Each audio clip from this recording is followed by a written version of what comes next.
We're always going somewhere new, somewhere we've never been, so I came in to do my job, and that was drive. Bienvenidos a Mexico. We were lucky enough to get an invite from the Latin America BRP team. Everybody immediately is like, we want to be involved, and are we going? You cut a group of wild boys loose on X3s in mainland Mexico? For sure, we're going to deviate from the path that they planned for us. You just go into it knowing these trips with us never go off without a hitch. So that means cliffs, wide open throttle pools. Ignorance is bliss, is what I'm trying to say. Almost left Mexico in a wheelchair, so. Bad? And you kind of wonder, like, this is the first 2 days. Where does this trip go from here? Here comes the noise, bringing it loud, like a stadium shaking the ground. It's time of faith, big dream, so come on, we can rule the world. And the last couple of years, we've gone to so many places and seen so many cool things. It's kind of surreal. I think riding to me is like my opportunity for freedom. It's an escape, you know, it's a stress reliever, it's a adrenaline dump at the same time. To know where we've come from, you know, who knows where we're gonna go and what we're gonna see and what we're gonna build in the coming years. It seems like everything we do, it progresses in the direction of growth and being more involved in the industry. And Can-Am has opened that door in so many ways. We had a very unique opportunity to not only just do a build for them, but to be involved in the release of the 2020 on a global level. Can-Am approached us about going down to Mexico for the Latin America release with BRP. So the plan down there was to go meet some ambassadors for Can-Am, which included Christine GZ. We've raced Baja 500 with her and done a couple things with her. Rodrigo Ampudia, his family owns Papa's and Beer in Baja. Drives X3s and Pro 4 trucks. Andrea Domingues, as Manny says, she's a sponsored BRP Sea-Doo racer. And then they bring the freaking gringo down there. Like, what am I supposed to do while I'm there? I just sit there with my smile on, nodding my head, watching them talk. Can't speak no Spanish. I'm sure they were at the table and they're like, let's bring in the S3 guys. And then, you know, I'm sure the Latin Americans were like, hold on, now.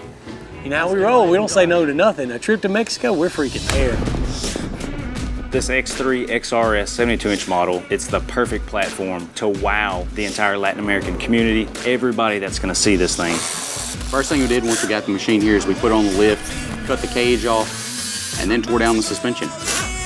What we're going to do is ditch all the colors. The only color that we're going to keep is the silver because it does have the silver frame. It's getting our full front end kit, bulkhead, gusset kit, A-arms, tie rods, shock tower brace. Evolution Power Sports Captain's Choice exhaust and a bigger tune for the ECU, trying to get a little more horsepower out of it. We did all of our aluminum radius rods. We anodized these black, so it added a little nice touch to the machine. This is a big deal, doing something with Can-Am's new colors as far as the race team goes, and I wouldn't say nervous, it's just different. The silver frame, black suspension, and some yellow to set it off. Should be pretty sweet looking when it's all wrapped up. For wheel choice, we decided to go with the KMC Grenade beadlocks. So we wanted to include some Baja Designs amber lights that kind of brought out the yellow with the car. So we went with some Baja Design Squadron lights. A 40-inch to go across the front. We wanted it to be really slick body lines down the side so that we could really accentuate the wrap that we went with. And we had a killer idea on something we've never done before. Really cool design, kind of modern, between the black and grays and the yellow, kind of brought back to Can-Am's roots. Everybody knows Can-Am for that Can-Am yellow. So it's definitely exciting to get the build done and finally be wrapped up on that thing. And I freaking love it. Like, I think the car is so sweet. The camo wrap is so clean. It's super important for the whole project to go well. You know, it's critical that we make a lasting impression. We're breaking into a market that we've never been in before. My main goal for going down there on this Mexico trip was to, you know, expand our brand and grow into an area that we don't necessarily have a reach in now. We've got one shot, we've got one chance to make a good impression, and it's with this build, it's with DJ being an ambassador. Everything is gonna make or break the perception of S3 in Latin America. And let them know who S3 Power Sports is, you know, build the brand awareness for Can-Am, that we can reach people that we would have never had the opportunity to reach otherwise.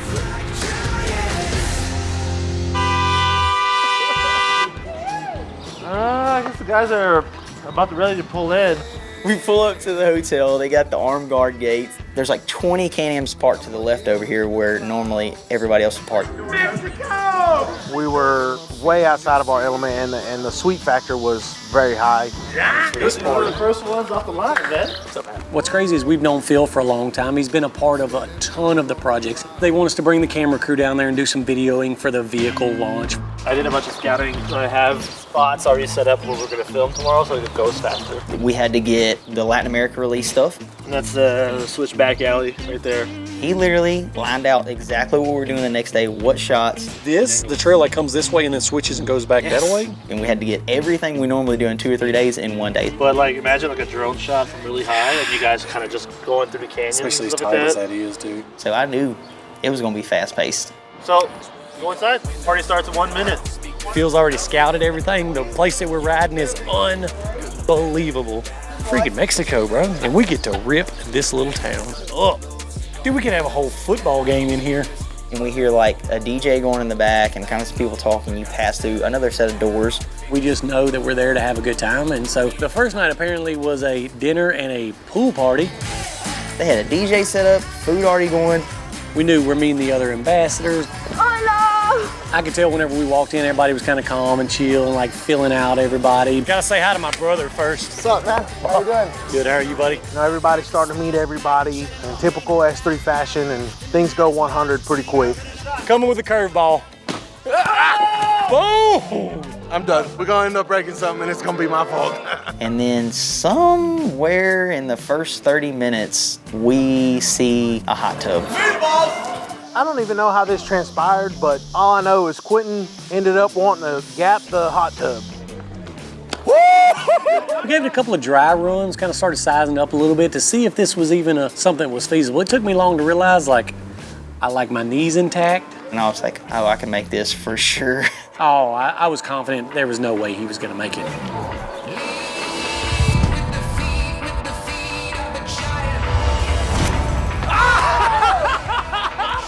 Quentin literally jumped 2.5 times his own body length. Freaking cleared it! Immediately run and dive towards what I think is the deep end. Apparently the DJ says to them, there's no deep end in that pool. I just hit my head on the bottom of the pool. Apparently the pool was 3 foot deep in the deep end. That's considered a Mexican deep end. You skinned your head, bro. Yeah, your hair is gone too. It's gone. I'm gonna be honest with you, an open wound down in Mexico is not a good predicament for anybody. Good, huh? You got a big bald spot where the concrete tore your hair off. Quentin was scalped. Like his head was skint and bald with a gash on the top of his head. Oh, there it is. Oh my God. We found Quentin's hair.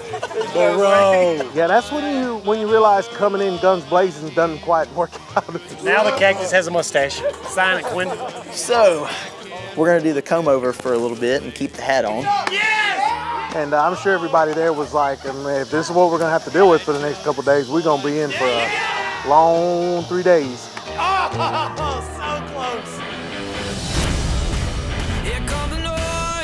We just got out here in the mountains, a place that we've never got to ride before, and we got the 2020 models lined up.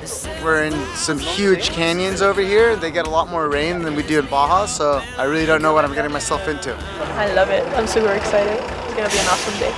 Our objective for the day was to get to try out the new 2020 models, really give them a ride before all of the vehicle launch started. So not only that, we had this beautiful brand new built X3 down there that we could rip on. Everybody ready? Got about 1, 2, 3, The first time when I see the part when I do the ride, I say, oh my God, this is really, really different that I do in the water, but I love it. Something that I've always wanted to do is try out new models when they come out, and these are amazing. And what's crazy is you look around you and we're in this crazy mountain range, except a single road that weaves their way through it. I love like all the rhythm that we have of like just riding and then we stop, there's beautiful views and then some shoes and so on. So Phil, you do like for the 360, like move tight, and then if you want, They're just setting up some cool shots, but we only got a few minutes to do it to get crossed up in some sketchy spots. So we pull up to Kicker Out Corner, and Phil's identified this one as the best one out there that we can get the car super sideways in. There's like 3 different lines here. You can hook the outside. And I'm like, yeah, cool, we can tear some stuff up there for sure. We come in here and throw it. Literally the death corner of Mexico. Shouldn't be going too fast that I roll over too many times and go over the ledge. If you hit the car on the wall, it's like you're going off the mountain. If it goes bad, I won't know anyways. It'll all be over so quick that we won't know. Oh, great. I'm gonna kill myself and accidentally go off the cliff today.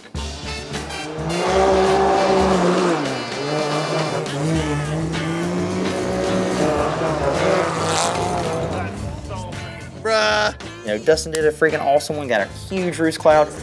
Rodrigo got a freaking throwed in huge roost cloud. It was kind of one of those things where it's like, all right, go. And you're like, all right, well, it was interesting to say the least. D, what are you doing? Climbing up to a good lookout. How's that working out for you? Solid. Saw those two go, my turn, get in the cart, and I'm like, all right. I'll be honest with you, and now it's Quentin's turn, bro, and you know from the pool incident what happens when Quentin goes, so, yeah. And what do you think's gonna happen? Everybody's gonna try to hit it harder than the next time. That's not a bad start. Guys, please don't destroy my demos. I need them for tomorrow. I knew that it wasn't gonna stop till A, we crashed one of these things. Manny! Or B, we got close enough to crashing that it's gonna scare somebody. Here comes Manny.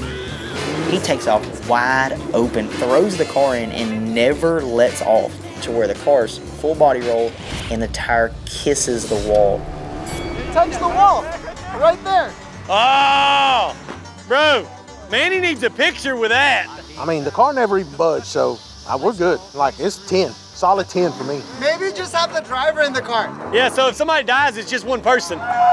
I've seen when Ken Block drifts it, man. He freaking backs it in. In my mind, it was playing slow-mo. I was thinking Jim Connor was playing in the background. You know, I was just doing it. Dude, he was sliding out. I was lift off the gas. Bro, he was walking it to the edge. 2 days in Mexico, and Quentin's nearly getting coloring books for the rest of his life for Christmas. Bro, there's a black mark on the wall.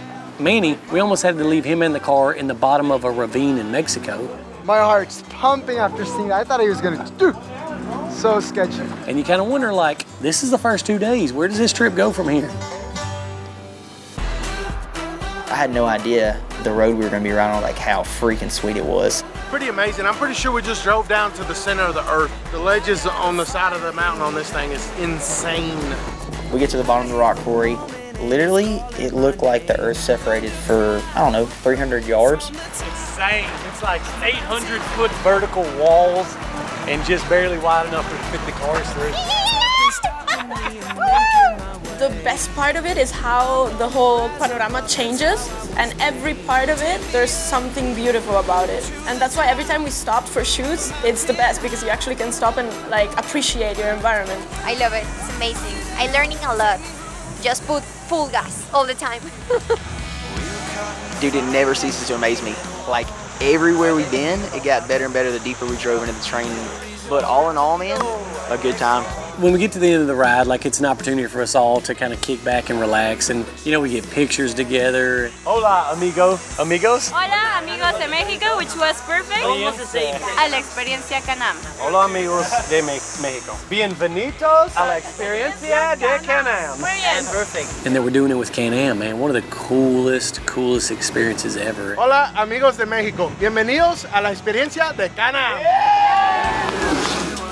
My favorite part was when they let us really rip up that hill. That was definitely one of the funnest times.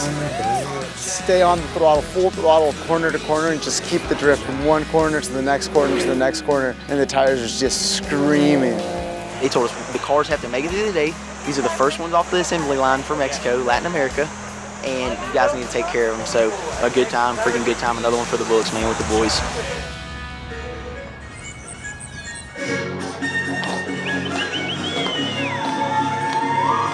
That's the president of the state that we're in, which is Hidalgo in Mexico. Dustin Jones, UTV racer from USA. And she held the camera in my face, and I don't speak Spanish. I almost said, Oh, no, but Buenos dias. All weekend has kind of been an introduction to people that don't speak my language. I never knew the whole time who I was introducing myself to. If I'd known this was going down, I wouldn't have worn jorts tonight to meet the mayor, Dustin Jones. Definitely awkward looks at each other and Has he ever seen anything like this before? ¿Has visto un vehículo así antes? ¿O es la primera vez que tú ves un vehículo así? No. ¿Te gusta?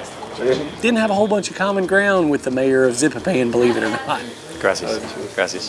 Everybody dressed nice except me. I wish y'all have gave me a heads up. This wasn't on the itinerary, that's for sure. Yeah, it's super cool to meet him though, and I think he loved the X3 that we built. I think he was impressed with the car, if nothing else. Evento de lanzamiento de los nuevos Maverick X3 de Can-Am Off-Road. They're unveiling the new 2020 models to the Latin America team. So the 2020s that are out here are the first ones off the assembly line. They haven't even made it to the States yet. And that's why everything was so over the top now. I understood, it all came together. They pulled it off, they did it. Shot to lead, buddy. Heck yeah, man. Take the whole thing, man. They're going back to the States. We keep going. We still got 3 days of this craziness, so let's get it rocking. I know that BRP give me both the experience in the water and in the road. I don't know, I never do one trip like this and it's so special. My main takeaway from this trip is, for me, I usually race in the US and North Mexico, so I don't have an opportunity to talk to the media from mainland Mexico, so I thought that was a really cool opportunity that Can-Am Mexico gave me. There was a lot of pressure going into this event and going down there to Mexico with us building the car. But for me, it was, like it always seems with our group, it worked itself out. Oh man, I'm not what you would call 100%. I don't know what I got, but I got it here in Mexico. Bro, I'm in a bind. The time that we've had is a 10. The way my guts are feeling are about a 2.5. I'd remember talking to the guys, the day before and joking around about we'd been there a few days and had some ice cubes in our drinks and I'd done it that entire day and was golden. No, we're gonna make it. 8 more minutes. Okay, I can make that. Yeah, I can make that. Here. Why don't we just take the bumpy road? And all of a sudden I'd regretted trying to convince everybody I could drink the water in Mexico. We made it. I think we're good. Oh man, we barely made it. Believe it or not, even with all the craziness that we brought down there, I think we made a good enough impact that I can only hope that the Latin America team will invite us back at some point. What a great start to the last day. And honestly, I look forward to the day we get to go back down there with them. On the next episode of Visions of Victory. Going into this Route of IR to ride, we got to figure out how to build a cool overland X3. So this trip's gonna be fun. We're gonna go down to Mexico with Can-Am. It's uncharted territories for us. We're gonna meet Casey and Cody Curry, Rodrigo Ampudia, and Christine GZ. It's very remote. Hopefully everything goes off without a hitch. Cannot take it, man. So truck driver's dead set that he ain't gonna take this thing. I'm not gonna be able to take it. This car has got to be there. There's no missing the deadline. Oh, he gone. Yes, he is. There he goes. The truck driver just pulled off without the car. What's happening right now is not the way this Mexico trip is supposed to play out. All right, what? What's up? What do you mean, what's up? What are you asking me? How was your day today? Bobby, stop. They're all watching me. They're like, please make sure that one dude with the beard puts his helmet on. They got a baby grand piano in there. Quit playing chopsticks. Check out this sweet Bobby killing stick. I saw this on Bear Grylls. You riding with me? I don't know. Judge me off one night. Yeah, one exactly. night. What do you think about today? Man, what'd you say? Today. Today. How does Quinn know how to play the freaking pianos? I don't know. Everybody knows how to play chopsticks, bro. That's the easiest thing. That's the Bro, first see thing this you crazy my culture. Look at the. I'm gonna be honest with you. I don't know how to play chopsticks. Thank you, Manny.